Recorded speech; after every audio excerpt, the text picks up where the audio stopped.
If you are just joining us, you're on to your favorite program, Democracy and the Rule of Law. With me in the studio, of course, is our ever-present guest, Mr. Obiorome. So let us continue from where we stopped. Yes. Before we went on the break.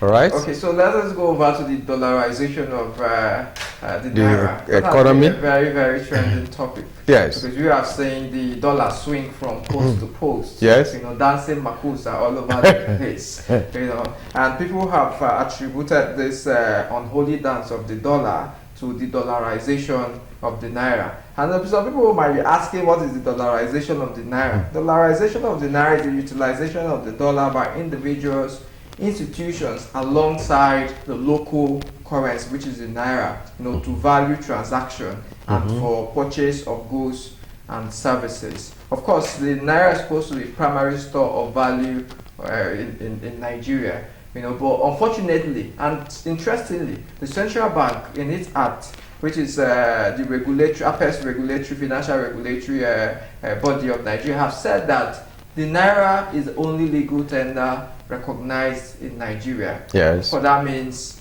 you ought not to transact. But unfortunately, there has been this ugly incidence of people not storing value with a foreign currency. In fact, in some countries, you know, they can even declare that as an act of security sabotage, because the economy is part of integral part of the security of every country. Yes. Yeah, but we have seen that over years. Even Senator Ned Boko has even had to call the attention of the Senate that probably there has to be a law, you know, banning, you know, the use of Naira entirely, you know, from the economy. You mean use of dollars? Use of dollar entirely from the economy. So what do you have to say concerning this dollarization of the economy, which has caused inflation, you know?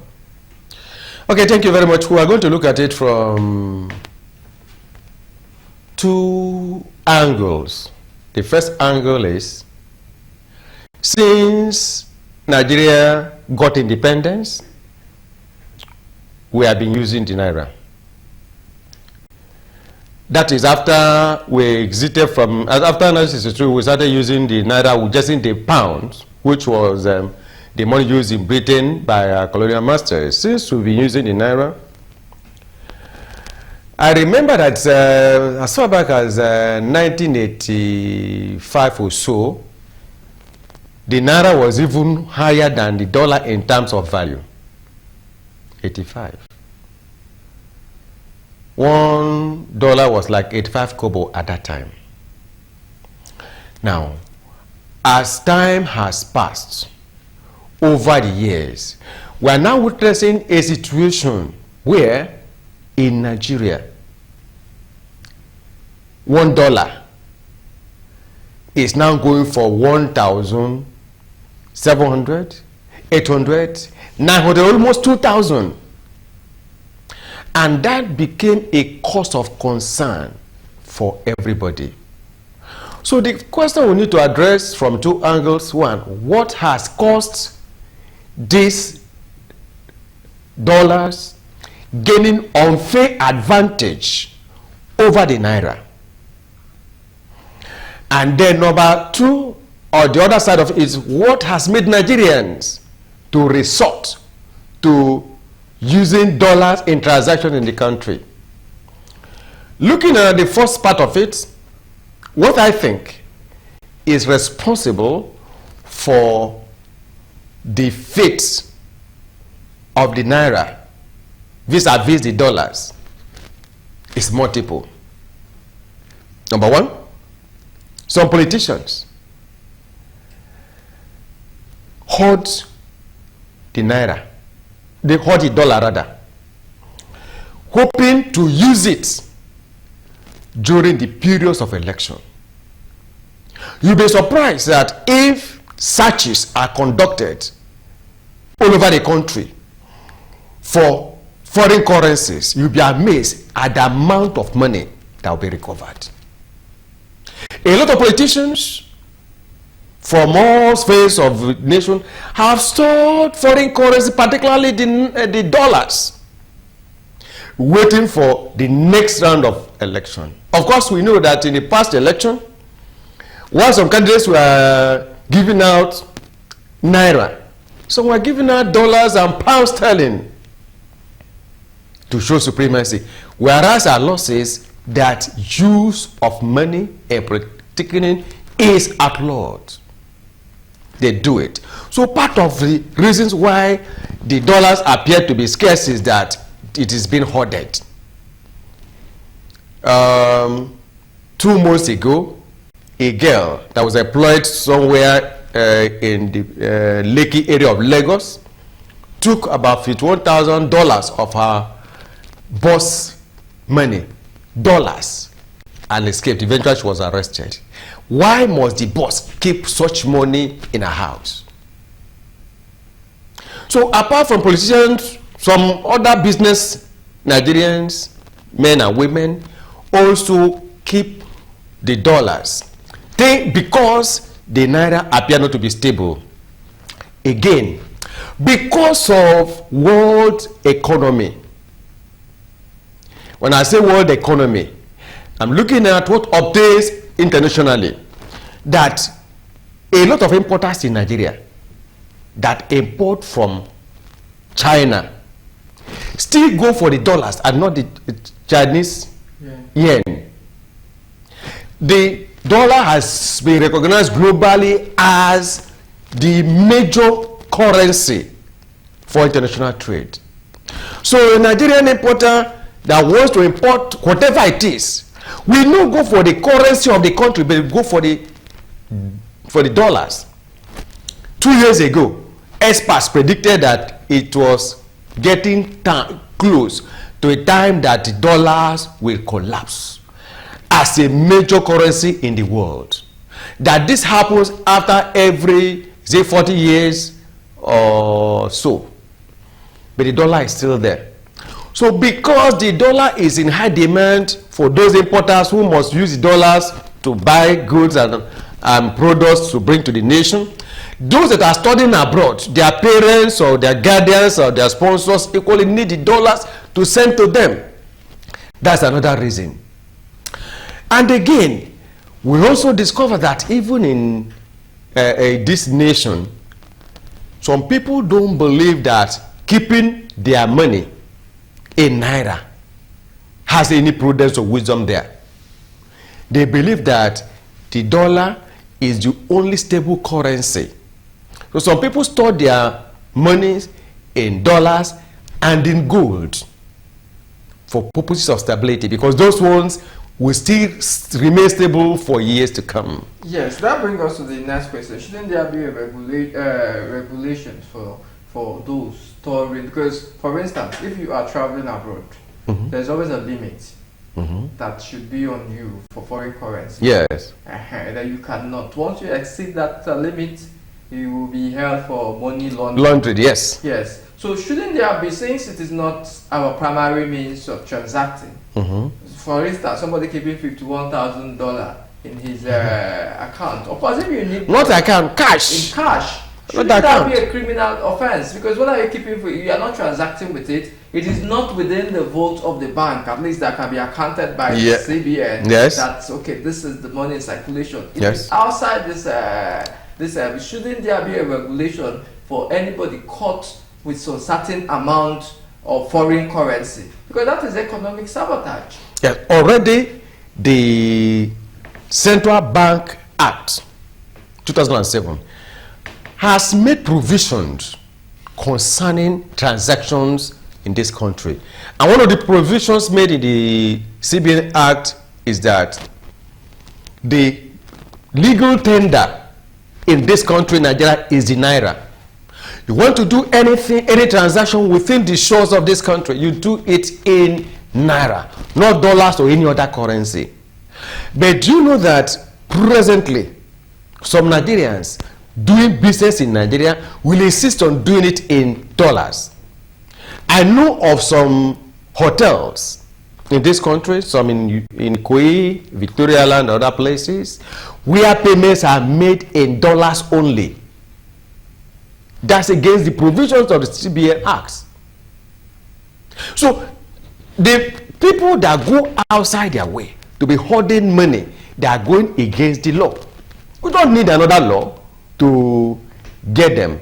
Once the law enforcement agencies apprehend them, because what it means that contrary to the provision, clear provisions to the law, they are storing this money for use, or otherwise, what explanation will somebody give for keeping dollars in his house?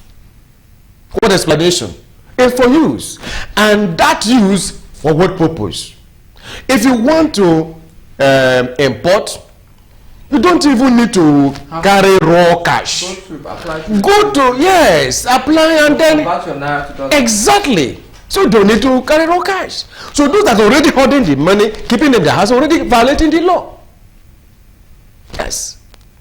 So to that extent, they call by Ned Nwoko that they should ban the use of dollars in Nigeria. I don't think is the way out of it, because definitely there are people that for one purpose or the other, especially for those that do transactions outside the shores of this country, they will still make use of the naira. But for transactions within the shores of Nigeria, the law is that you use the naira and naira only. All right, but that brings us also to another point. Yes. Some people have commented that the issue are not those holding dollars, because when you have your currency not stable, when you have your currency fluctuating, there is an incentive for people to exchange it for a stable currency. Because we have been in this country in the past where people did not have the need to convert their nairas to dollar. So those category of people have actually said that these policies are not the issue. The issue is over dependent on oil and lack of production. I agree entirely with that. That part of course, that was this other side I was discussing earlier, that why is there this rush to get the dollars and maybe keep it? It's simply because before now, our economy was not dependent on oil alone. In fact, before discovery of oil, our economy was dependent on cocoa, palm oil, coal, and other things that were producing, and we had a very good, stable economy. We had enough foreign reserve in terms of foreign exchange. But upon from the oil boom period, when agriculture was neglected, industrialization was neglected, everybody dependent on the oil, which made one of the former leaders of this country say that our problem is not money, but how to spend money. We abandoned what we ought to be doing and depended on only the oil. And that made us a consumer nation. Oil is only the major thing that we export presently. Nigeria imports even as little as toothpick. Now, assuming we turn the tide and go back to agriculture, go back to industrialization, and be exporting other things apart from oil, we'll be earning foreign exchange. And the naira will be stable. And the naira will be stable. Yes, obviously, the people who have argued have said that somebody in the UK or somebody in a stable would not want to exchange his pounds to dollar because they have a stable currency. Yes. Or somebody in South Africa. So the issue is when you don't have a stable currency due to deficit in trade, lack of production, import dependent, there will always be the need for people to rush the currency that they feel that is stable. Exactly. Exactly.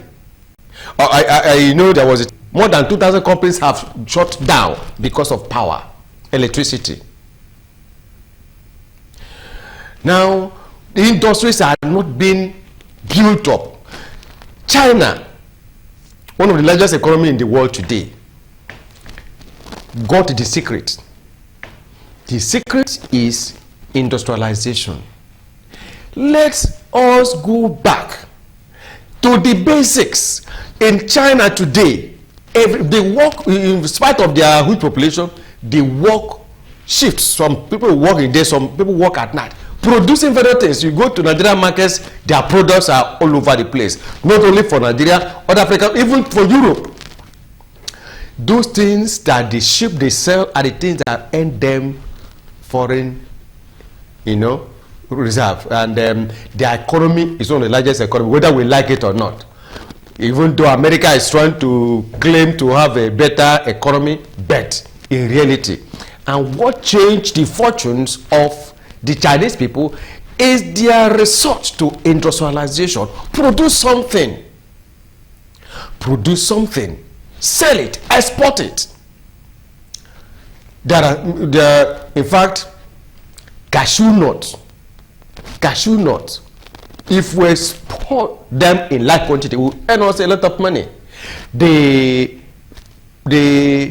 palm oil that Nigeria was exporting before, where the oil boom came and we abandoned it. Today is the mainstay of the economy of some countries. Yes, Malaysia. Yes. We had it too. They came here and took samples of and went.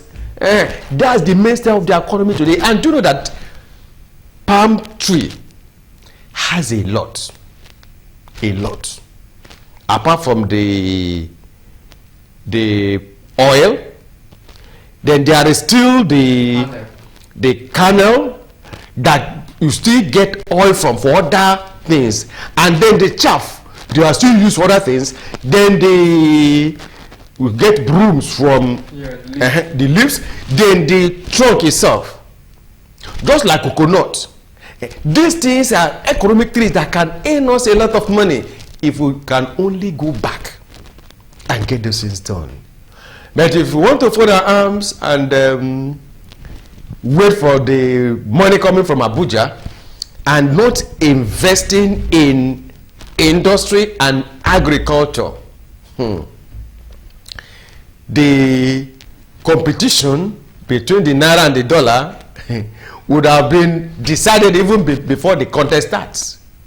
Yes. I'm sure that we need to go back, to where we started from, because apart from you can't policy your way out of the economy.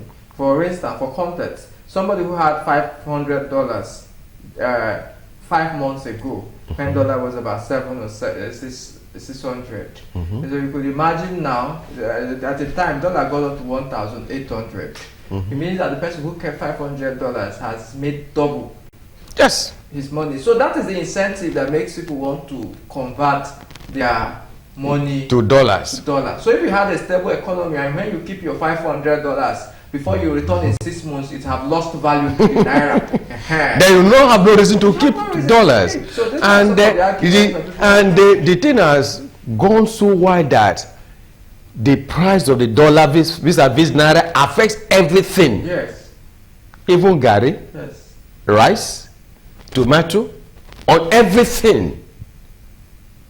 It has not become the medium, the data, the basis of everything. If you go to the market today, they tell you the dollar has risen, and so even the thing that people bought when the dollar was 900, 800, once the dollar rises, they will hijack the price. That shouldn't be. So the way to stabilize the naira is to have more foreign reserve, and that is to get more things that we export. That is it. So we are almost out of time. So what would you actually advise the federal government and of course the coordinating ministers of the economy and possibly the central bank on the way out of this dollar, apart from making laws to take care of those who are holding the dollar? Yes, the laws are already there. All that we need and advise the government to do is to have the courage to enforce the laws that are already there. The CBN Act says the naira is the only legal tender. People that are holding other currencies here and there, they should, once they are arrested, they should be prosecuted, and those money forfeited to the federal government. And then our fiscal policy and monetary policy should be geared towards stabilizing the naira. Some people may not even want to invest in a country where you cannot predict the stability and stability of their currency.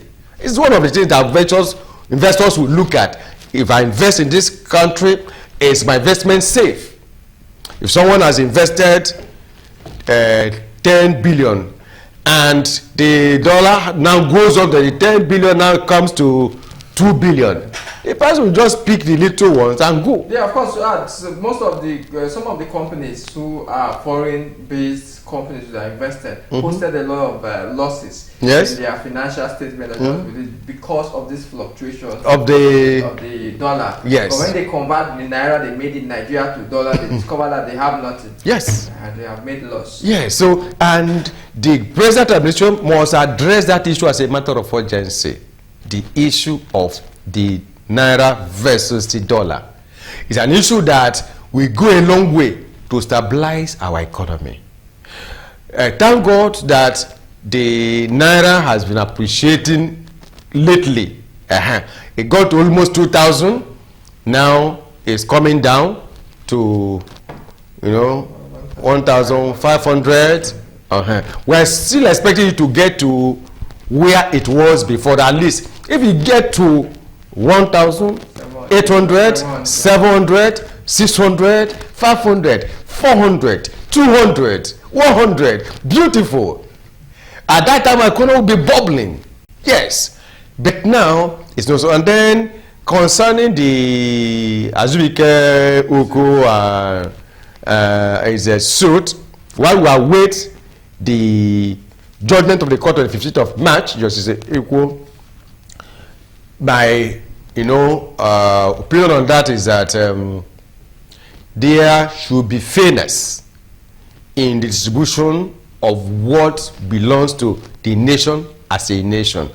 Consider all the stakeholders, and then for Oko, he may, because the matter is still a subject of court proceedings, let me not predict what may be the likely outcome of that matter. Right. But let there be fairness in the appointment and distribution of things that they know to this nation as a nation. All right, this is where we draw the curtain on today's episode on democracy and the rule of law. The final will let there be fairness, equity, and justice in the distribution of resources, appointments, and resources that belong to everyone in the Federation.